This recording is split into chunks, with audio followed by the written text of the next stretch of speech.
سلوا التاريخ كم مجدا سطرنا على صفحاته وبه. یو دویم شی هغه د نړیوال خلافت لپاره یا د طلایي عصر لپاره هغه وعملوا الصالحات، نیک اعمال دي.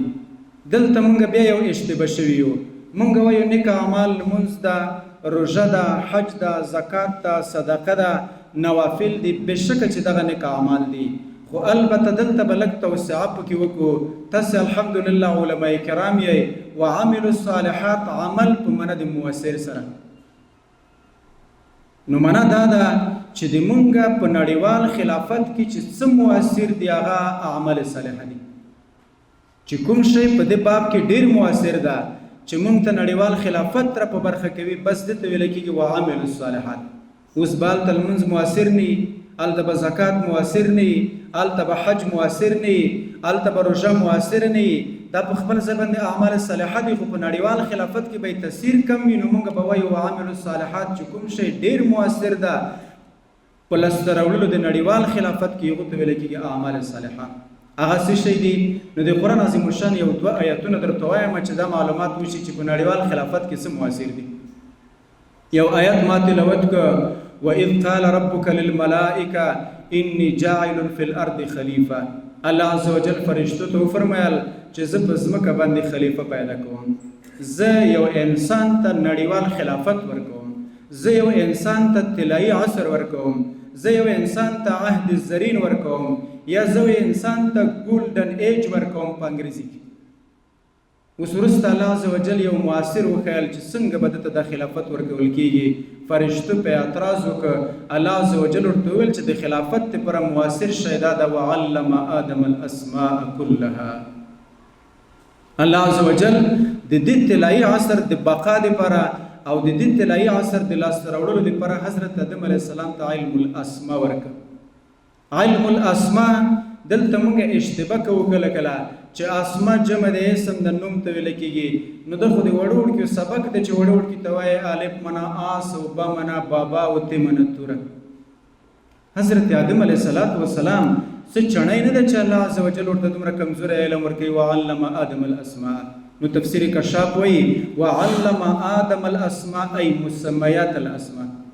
آدم علیه السلام ته نومونه نه دي ښودلی شوي چې فلان فلان، مسمیات ورته وښودل شو چې دا میز ده او دا چې کومه ده هغه مسطح ده او دا اسمان ده او دا ځمکه ده او دا چې کومه ده هغه څه ده اوبه دي او دا اور ده او دا عناصر اربعه دي. نو وعلم آدم الاسماء كلها، مسمیات ترې مراد دي. بیا چې کله مسمیات مراد دي نو قرآن عظیم الشان اصول دا دي القرآن یفسر بعضه بعضا. قرآن د بعض مجملو تفسیر بیا په بل آیات کې کړی وي. اوس به موږ بل آیات ته ورشو چې دا کوم مسمیات دي او کوم موجودات دي چې حضرت آدم علیه السلام نړیوال خلافت په پیدا کړی و. نو سوره رحمان کې الله وایي الرحمن علم القرآن خلق الانسان علمه البیان. هلته بیا الله عزوجل د انسان د تخلیق خبره وکړه لکه په سوره بقره کې، او بیا ویل علمه البیان، موږ بیان ورزده کړی و. سوال دا دی چې څه شي بیان دې ورزده کړی و؟ الله عزوجل وایي الشمس والقمر بحسبان والنجم والشجر یسجدان. حضرت موسی علیه السلام ته فلکیات ما ورزده کړي وو، موسی علیه السلام ته مې جغرافیه ورزده کړې وه، غلط شم، آدم علیه السلام ته مې هغه فلکیات ورزده کړي وو، آدم علیه السلام ته مې جغرافیه ورزده کړې وه، زراعت مې ورزده کړی وو. دې ته ویل کېږي وعلم آدم الاسماء.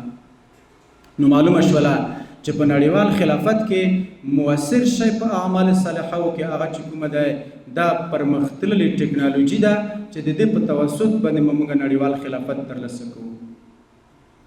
ځکه آدم علیه السلام ته الله وایي وعلم آدم الاسماء. اسمانه بیا مسمیات او مسمیات تشریح دغه ده. او دا زه د ځان نه وایم، علامه الوسی چې هغه د موږ په متأخرینو کې یو لوی مفسر ده، هغه د دې آیات لاندې بیا تاسو پسې وګورئ. هغه وایي چې آدم علیه السلام ته څه ورښودلی شوي وو؟ وایي اسماء الاشیاء، د اشیاو نومونه یعنې مسمیات، علویة و سفلیة. پاسنی مسمیات چې نظام شمسی ده، سفلی مسمیات چې ځمکه ده و ما فیها دي، دا ورښودلی شوي وو.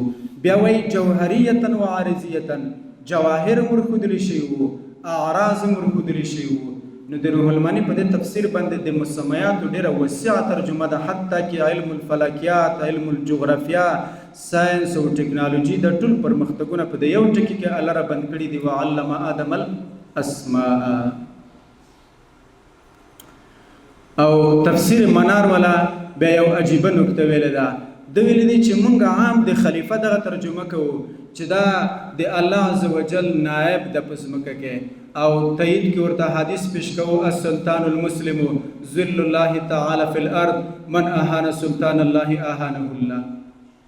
دی وایي چې کچېرې د خلیفه یو بله ترجمه مونږ وکړو، ځکه دې ترجمه باندې یو سوال ورېدېږي چې الله عزوجل د ځان خلیفه ولې ودروي؟ خلیفه خو هغه څوک ودروي چې د باندې مرګ راځي، نو وایي زه چې مړ شم کارونه به دی کوي. خلیفه خو هغه څوک ودروي چې په ده باندې عجز او عاجزي راځي، د کارونو نه کله کله عاجزه کېږي، بیا وایي کارونه به خلیفه کوي. الله عزوجل باندې خو نه مرګ راځي او نه چې کومه د الله باندې عجز او عاجزي راځي. اگر چې جواب شته، خدای وایي د ما په نسبت د خلیفه ترجمه دا د خلف نه ده، وروسته پاتې شوي ته وایي فخلف من بعدهم خلف اضاعوا الصلاة واتبعوا الشهوات. او بل ځکه الله عزوجل فرمایي الله غزت جعل لكم الليل والنهار خلفة، جعل الليل والنهار خلفة لمن اراد. نو کدا ترجمه بیا مونږ وکړو، بیا خلیفه معنا ده چې د ټولو تکوینیاتو نه وروسته پیدا شوی دی. ځمکه پیدا شوه، اسمان پیدا شو، احجار و اشجار، ما انهار پیدا شو، د ټولو نه وروسته څوک پیدا شو؟ آدم علیه السلام. حکمت پکې دا و چې دی به په دې موجوداتو باندې سرچ او تحقیق وکړي، ځکه الله عزوجل تر ټولو شاته هم پیدا کړ. نو لہذا د دې خلیفه د نوم هم د علم الاسماء د پرمختللو وسایلو او اسبابو سره ډېر سخت تړون ده. یو بله خبره عرض کوم، الله دې وکړي چې ستړي نشئ. مونږ کله کله وایو چې توکل په الله باندې، اسباب څه کوو؟ توکل په الله باندې. ګورئ علما کرام ناست دي، د مونږ د اصولو او د عقاید یو مسله ده چې ترتب د مسبباتو په اسبابو باندې په څه ډول ده. الله عزوجل د مسببات او نتایج چې مرتب کړي دي په اسبابو باندې دا ترتب په څه ډول ده. مثلا زه خوراک وکم، ور باندې مرتبه دا ده چې زه موړ شوم. زه څښاک وکم، په مرتبه دا ده چې ما تنده ماته شوله. زه اور بل کم، په مرتبه دا ده چې بس سوځول کوي. زه اوبه راوړم، په مرتبه دا ده چې بدن سړوي. نو د ترتب د مسبباتو په اسبابو باندې په څه ډول ده؟ مونږ په عقایدو کې یو څلور مسلک لرو. په دې څلور کې مختصر درته وایم، د مونږ د شیخ اشعری رحمت الله علیه مسلک دا ده چې دا د خدای په عادت ده، بس د نتیجه چې مرتب کوي په د اسبابو باندې، په اسبابو کې هیڅ تاثیر نشته. دا څوک کوي؟ الله. نو بیا به الله ته انتظار کوي، دا متوکل علی الله ده، بس په خدای توکل ده، هغه د اسبابو سره کار نه لري. که د مونږ ته په اصطلاح باندې متوکل علی الله ده. فلسفه د یونان او د مونږ عقل پرست چې معتزله ورته وایي، هغه بیا وایي چې ترتب د دې مسبباتو په اسبابو باندې معتزله وایي به طریق التولید ده، چې اسباب د تیار کړل جبرن او قهرن به د اور نه حرارت څرګندېږي. دا بیخي جایزه نه ده چې اور وي سوځول ونه کړي. لہذا دوی د تمامو معجزاتو نه چې د ابراهیم علیه السلام معجزه ده چې اور ونه سوځول، فلان د فلان د دې ټولو نه انکار کوي. وایي دا څنګه ده چې اور بل شوی و، ابراهیم علیه السلام یې ونه سوځول. ترتب د مسبباتو په اسبابو باندې وایي بطریق التولید ده. د اسباب نتیجه خپله زیږوي، نو څنګه خلاف او اختلاف پکې راځي؟ اختلاف ممکن نه ده. او حکما د یونان هم دې ته ورته نظریه لري، وایي ترتب د مسبباتو په اسبابو باندې بطریق الاعداد ده، چې د دوی کوم عقل فعال ده وایي هغه په مرتب کوي. بهرحال څلورم مسلک درته وایم د مونږ د امام رضی رحمت الله علیه، چې د مونږ په متأخرینو کې لوی محقق ده او د امام شافعي رحمت الله علیه د مسلک سړی ده. هغه وایي چې ترتب د مسبباتو په اسبابو باندې بطریق الوجوب من الله اختیارا. الله عزوجل په د اسبابو کې تاثیر اچولی ده، و څنګه تاثیر دی؟ وجوبن ده، خامخه چې اور بلکې سوځوي دی، و صرف دومره ده چې چا پکې اچولی دی؟ وایي الله په خپل اراده و اختیار سره. که کله د الله اراده و اختیار وشو بیا یې ترې منفي کوي هم، خو دا وایي ډېره شاذه او نادره وي دا کیسه. نو لہذا مسلم الثبوت د عقایدو کتاب د اصولو کتاب د هغه وایي وهو الاشبه بالحق په د څلورو مذهبونو کې د امام رازي مذهب ډېر حق ده. نو چې کیسه داسې ده توکل څه شی شو؟ توکل ته لاره پاتې نه شوه. توکل دا نه ده چې اسبابو نه بس ځان کټ کړه، دا توکل ده. توکل دا ده اسباب به تیاروي، په دې اسبابو کې الله عز وجل وجوبا تاثیر اچولی ده، خامخا نتیجه به مرتبه کیږي. مزایل چې څوک شاټ کي په دې باندې طبیعي مرتبه کیږي. دا توکل به نه کوي چې مزایل د ماته شاټ شي. الله عز وجل چې کومه د مهربان ذات ته اسباب به تیاروي، د اسبابو نه وروسته به په دې اسبابو باندې د خدای حکم نه کوي چې دا خدای د وایي به چې د اسباب نه فوق یو بل قوت هم شته، هغه کولی شي چې دا اسبابو باندې نتیجه مرتبه نه کړي، خو هغه دا کار کوي نه کوي. په تاریخ کې ډېر شاس کړی دی چې نتیجه یې په مرتبه کړې نه ده، دایما دا کار کوي وجوبا چې په مرتبه وي. الله دې وکړي چې پوه شئ.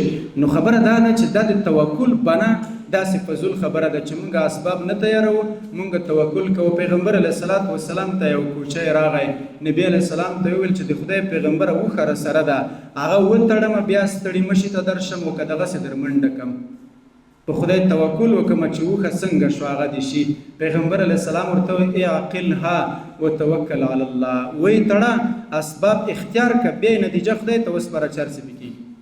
نو اسباب به تیارو د پرمختللي خلافت دپاره او د نړیوال طلایي عصر دپاره د اسبابو نه بغیر نه کېږي. پرمختللي ټکنالوژي او ساینس ته به توجه کوو. الله عز وجل به د دې په توسط باندې موږ ته نړیوال خلافت انشاءالله العزیز راکوي. آخري خبره کومه چې کله موږ ته الله عز وجل خلافت راکړ، دا اگر چې د موضوع نه خارجه خبره هم ده، بیا الله عز وجل یو قصه وکړله چې کله خلافت ورکم یعبدوننی ولا یشرکون بی شیئا، چې خلافت مې ورکړه د ما عبادت به کوي، بیا شرک به د ما سره نه کوي. او سوال دا ده چې خو دا خلافت چې الله ورکړی و خو مغه خلکو که نه وعد الله الذین آمنو چې مؤمنان و مشرکان نه وو او نیک اعمال یې کول بد اعمال یې نه کول، بیا وروسته بیا الله څنګه وایي یعبدوننی ولا یشرکون بی شیئا. خو دا خو بدل خلک نه دي، خو مغه د ایمان والا خلک وکړه. نو د مونږه د سیاست ولوي چې شرک دوه قسمه ده، یو انفرادي ده یو اجتماعي شرک ده. مخکې چې الله عز وجل ویل وعد الله الذین آمنو، هغه انفرادي ایمان و په مقابل د انفرادي شرک کې. دلته چې الله وایي د ما عبادت به کوي شرک به نه کوي، دا اجتماعي او نړیوال یا بین المللي شرک ده. هغه بیا دا ده چې کله کله مونږه الله عز وجل خلافت راکړي، خو د غلطو روابطو د وجې نه د مونږه خلافت بیا بیرته د منځه ځي، بیا بقا نه پیدا کوي.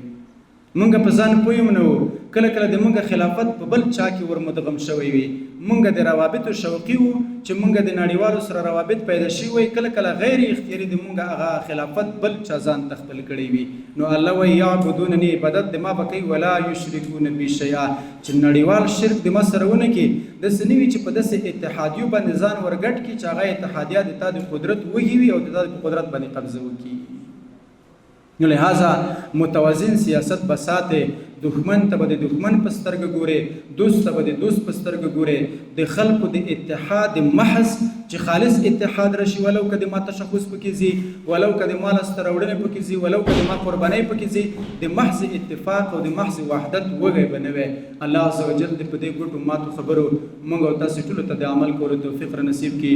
وصلی الله تعالی علی خیر خلقه محمد وعلى آله و اصحابه اجمعین. آخر کې د کلمات تحقیقي او علمي د ادارې نه ډېره مننه کوم چې موږ ته په داسې ماحول کې داسې ښایسته مجلس منعقد کړ. الله عز وجل دې د دوی په عمرونو کې برکات کړي. السلام علیکم.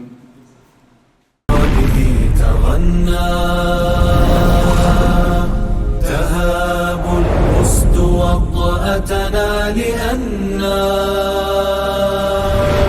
لغير الله كلا ما